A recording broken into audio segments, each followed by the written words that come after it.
Hey friends! We're living in the golden age of AI. It's writing your emails, designing your logos, summarizing your meeting notes. And yeah, it's incredible. But we've also entered a time where AI can quietly track your habits, replicate your voice, or reflect the very biases we've spent decades trying to fix. So the question becomes, how do you actually use AI to your advantage without getting used by it? In this video, I'm walking you through how to use AI ethically, safely, and smartly, with tools and tips that I personally rely on. And if you're new here, welcome. This channel is all about helping neurodivergent creators and everyday users understand and use AI to their benefit. Whether you're building a business, telling your story, or just exploring this space, you're not just welcome here, you're needed here. Let's get into it. AI isn't just for sci-fi anymore. It's here, it's integrated, and it's running more of your life than you probably realize. It powers your TikTok algorithm, helps your email finish your sentences, and even decides which job applicants get called back. That's powerful. But that same power also comes with real risks, especially if you're not paying attention to how your data is being used. Because here's the truth. AI learns from you. Your clicks, your prompts, your voice, your face. All of it can be collected, analyzed, and reused.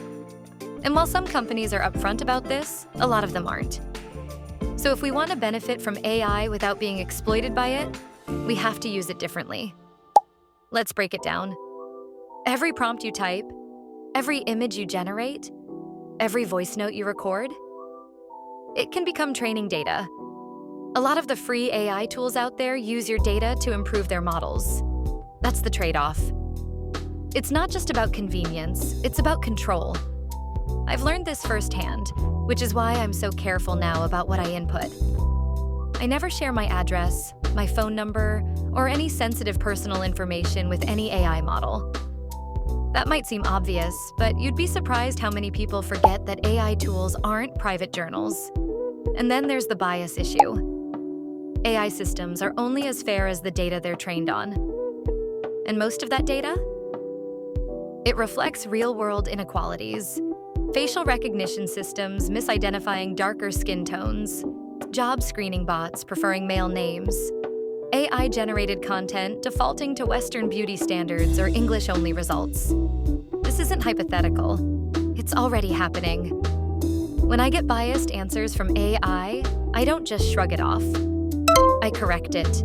I try again. I change the phrasing. I show it the inclusive, balanced version. Because if we don't challenge biased outputs, we're silently allowing those biases to spread even further. And if you've ever felt unseen or misrepresented in technology, know that you're not alone.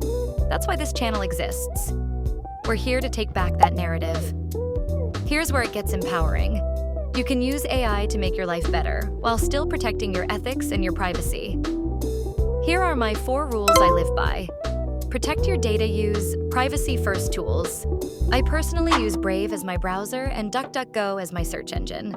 They don't track your data, and they're upfront about how your information is used.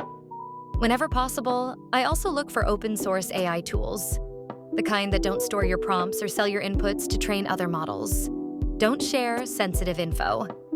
This one's non-negotiable. Treat AI like a helpful stranger, not your best friend. No personal phone numbers, no addresses, no passwords, no private medical history. I never tell an AI where I live, and neither should you. Think critically. AI is smart, but it's not wise. If an answer feels off, biased, or unbalanced, pause. Ask yourself, where did this info come from? Who trained this model? Whose perspective is missing? If something seems harmful or incorrect, say so. I often type back a response to the AI that includes the more ethical or inclusive version. That's how we shape better outputs. Use AI for creativity, not decisions. This one is key. Use AI to brainstorm, to help outline your videos, to suggest headlines or summarize research. But when it comes to big life decisions like medical advice, legal questions, or career moves, make sure you are the one in control. use AI in all my videos, but I don't outsource my voice. Every script you hear, it's written by me, infused with my opinions, my values, and my experiences. Because that's what keeps it human. We're not just AI users, we're AI influencers. Even if we never write a line of code. By asking better questions, using better tools, and calling out harmful results, we help train this technology to do better.